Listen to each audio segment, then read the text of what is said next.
আমার নাম রাজাজি, নিউ কলেজে ফার্স্ট ইয়ারে পড়ি। আমার আর আপনার দৃষ্টিভঙ্গি একেবারে আলাদা, তাই কিন্তু আমার নিজের মতটাও আমার জানানো উচিত। আপনি বললেন কৃষ্ণের 16,000 স্ত্রী ছিল, আমরা মুসলমানরাও 4টা বিয়ে করতে পারি। এতে একথাই বলা যায় যে এই দুইটা ধর্মই একসাথে মহিলাদের অধিকার থেকে বঞ্চিত করছেন। আপনি বললেন যে হয়তো বলতে পারেন মানুষ আসলে খুব আকর্ষণীয়, তবে এটা ব্যক্তিগত দৃষ্টিভঙ্গি। আর যদি এভাবে ব্যাপারটা দেখেন, আপনাদের দেখার ভুল আছে, আপনাদের চিন্তায় ভুল আছে। সৌন্দর্যের যে ধারণা সেটাও সময়ের সাথে বদলায়। একসময় ক্লিওপেট্রা ছিল সবচেয়ে সুন্দরী, কিন্তু এখন আর তেমনটা নেই। এখন ঐশ্বরিয়া রাই হলো 1 নম্বর। আর আপনি এও বললেন যে মূল ধর্মগ্রন্থ পড়তে, কিন্তু এতে করে কিছু উগ্রবাদী আর মৌলবাদী তৈরি হয়। আপনি যখন কোনো ধর্মে বিশ্বাস করবেন তখন নিজের অন্যায়টাকে অন্যায় মনে হবে না। আর সেটাই ঠিক সেরকমই ঘটনাই ঘটেছিল গুজরাটে। 2000 মুসলিমকে সেখানে খুন করা হয়েছে, কেউ তাদের বাঁচাতে আসেনি। কিছু কমিউনিস্ট আর ডেমোক্রেট দল এগিয়ে এসেছিল। লোকজন ধর্মীয় মূল্যবোধের উপর আস্থা হারিয়ে ফেলেছে, আর আপনাদের মতো মানুষের কাছে এই ধর্মীয় মূল্যবোধটাই সবচেয়ে বড়। এসব ধর্ম উগ্রবাদী মানুষ তৈরি করে। তাই মানুষজনকে তাদের প্রাপ্য স্বাধীনতাটা দেন, যাতে করে তারা সমাজতান্ত্রিক আন্দোলনে যোগ দিতে পারে, যেমন কমিউনিস্ট আন্দোলন। ধন্যবাদ। ভাই মনে করেন তিনি একজন কমিউনিস্ট। আপনি খুব সুন্দর প্রশ্ন করেছেন। তিনি বললেন যে যখন হিন্দুইজম অনুমতি দিচ্ছে কৃষ্ণের 16,108 জন স্ত্রী, ইসলামে বহুবিবাহ অনুমতি আছে, তাহলে হিন্দুইজম আর ইসলাম একসাথে মহিলাদের অত্যাচার করছে কেন? আপনার মত অনুযায়ী, আপনার কথা অনুযায়ী ক্লিওপেট্রা একসময় সবচেয়ে সুন্দরী ছিল, এখন আর নেই। ঐশ্বরিয়া এখন 1 নম্বর। আমার জন্য না, আপনার জন্য। আপনার কাছে যা সুন্দর আমার কাছে নাও হতে পারে, আপনার সঙ্গে একমত। এটা দৃষ্টিভঙ্গির ব্যাপার। আমিও একমত, ঐশ্বরিয়া রায় আপনার জন্য 1 নম্বর হতে পারে, আমার জন্য না। তাহলে বুঝতে পারছেন এক এক জায়গার নিয়ম হচ্ছে এক এক রকম। আমি উদাহরণ দিয়েছি, আমেরিকায় যেটা ভদ্রতা সেটা এখানে অভদ্রতা, আমেরিকায় যেটা অভদ্রতা সেটা এখানে ভদ্রতা। এটাকে ঠিক করবে?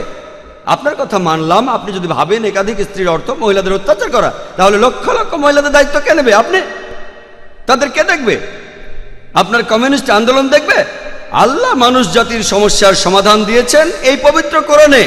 সেই সমাধানটা আপনি হজম করতে পারছেন না। আমি আপনাকে একটা প্রশ্ন করছি, বর্তমানে পুরুষের চাইতে মহিলা কয়েক লক্ষ জন বেশি। কে তাদের দায়িত্ব নেবে? কে? যদি প্রত্যেক মাসে তাদের সাহায্য করেন, সেই সাহায্যটাই আসলে যথেষ্ট নয়। পুরুষ আর মহিলার প্রাকৃতিক নিয়মের কিছু জৈবিক চাহিদা থাকে।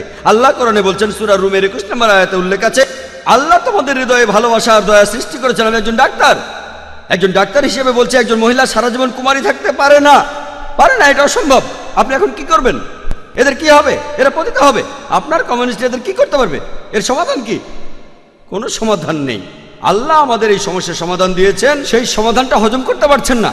তাহলে এখানে সমস্যাটা হলো সমাধান পছন্দ হচ্ছে না, আপনি সমাধান দেন। এর চাইতে ভালো সমাধান কি দিতে পারেন?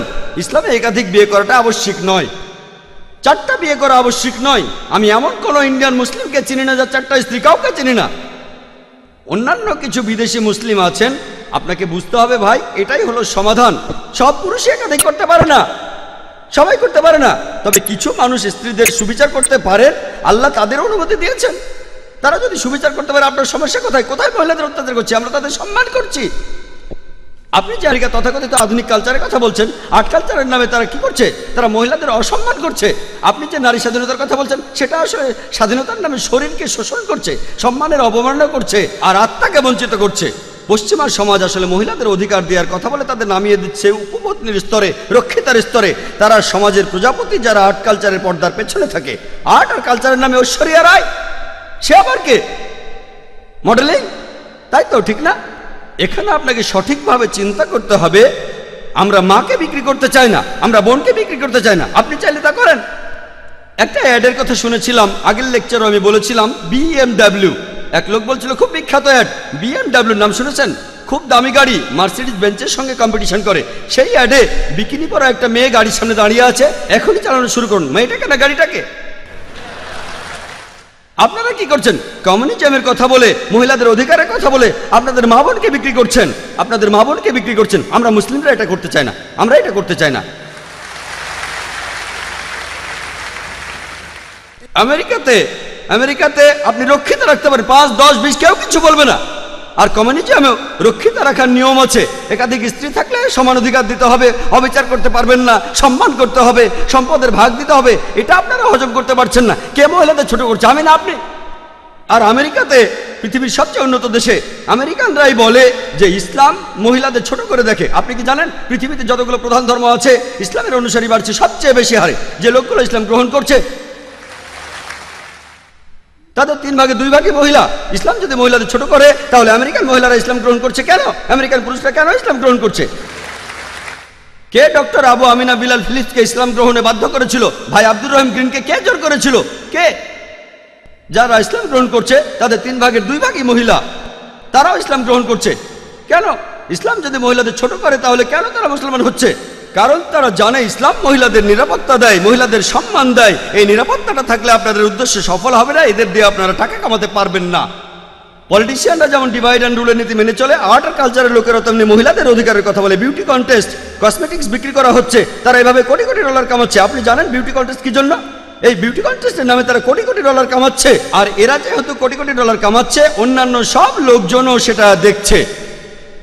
তাহলে বুঝলেন ভাই, আমরা আমাদের মা বোনদের লোকজনের সামনে সাজিয়ে দেখাতে চাই না।